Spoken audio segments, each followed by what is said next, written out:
বক্সিগঞ্জ জামালপুর বক্সগঞ্জ দামোদর আসন থেকে এমপি ছিলেন। 5ই আগস্টে পলাতক হওয়ার পর তার বিরুদ্ধে মামলা হয় বক্সিগঞ্জ থানা জিআর 261-2-2026 একটি মামলা হয়। এই মামলার বক্সগঞ্জ থানা মামলা নং 9। আজকে তাকে এই মামলায় শুনানি দেখানো হলো। তাকে ইতিপূর্বে গ্রেপ্তার করা হয়েছে। ঢাকা তেজগাঁও শিল্পাঞ্চল এলাকা থানায় একটি মামলা হয়েছিল নাশকতারি। সেই মামলায় তাকে অ্যারেস্ট হওয়ার পরে আজকে জামালপুরের বক্সিগঞ্জ থানার মামলায় তাকে গ্রেপ্তার দেখানো হয়েছে, শুনানি দেখানো হয়েছে। পরবর্তী তারিখ 14 তারিখ এই মাসে নির্ধারণ করেছে তার জামিন শুনানির জন্য। ইতিমধ্যে আমরা আশা করি তদন্তকারী কর্মকর্তা তাকে রিমান্ড করে। রিমান্ড এবং জামিন বিশেষ শুনানি সেদিনই হতে পারে, এই আমাদের বক্তব্য। শুনানির সময় রাষ্ট্রপক্ষের উপস্থিত ছিল। আসামি পক্ষের কোনো আইনজীবী ছিল কিনা? আসামি পক্ষের আইনজীবী অ্যাডভোকেট আমানুল্লাহ আকাশকে দেখলাম। পাওয়ার কে দিয়েছে জানি না, সহ আরও কিছু আইনজীবী এখানে উপস্থিত ছিল।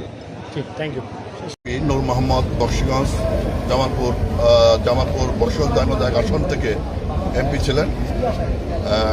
5ই আগস্টে পলাতক হওয়ার পর তার বিরুদ্ধে মামলা হয় বক্সিগঞ্জ থানায় জিআর 261-2-2026 একটি মামলা হয়। এই মামলার বক্সগঞ্জ থানা মামলা নং 9। আজকে তাকে এই মামলায় শুনানি দেখানো হইল। তাকে ইতিপূর্বে গ্রেপ্তার করা হয়েছে। ঢাকা তেজগাঁও শিল্পাঞ্চল এলাকা থানায় একটি মামলা হয়েছিল নাশকতারি। সেই মামলায় তাকে অ্যারেস্ট হওয়ার পরে আজকে জামালপুরের বক্সিগঞ্জ থানার মামলায় তাকে গ্রেপ্তার দেখানো হয়েছে, শুনানি দেখানো হয়েছে। পরবর্তী তারিখ 14 তারিখ এই মাসে নির্ধারণ করেছে তার জামিন শুনানির জন্য। ইতিমধ্যে আমরা আশা করি তদন্তকারী কর্মকর্তা তাকে রিমান্ড করে।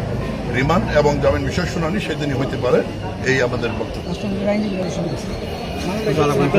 শুনানির সময় রাষ্ট্রপক্ষের একাধিক আইনজীবী নারী শিশু ফজলুল করিম, এডিশনাল পিপি ফজলুল হক, এডিশনাল পিপি সুলতান মাহমুদ, এডিশনাল পিপি রাজু, এপিপি আখিয়া, সকল আইন কর্মকর্তাগণ উপস্থিত ছিলেন। অ্যাডভোকেট আমানুল্লাহ আকাশকে দেখলাম। পাওয়ার কে দিয়েছে জানি না, সহ আরও কিছু আওয়ামী আইনজীবী এখানে উপস্থিত ছিলেন। Thank you.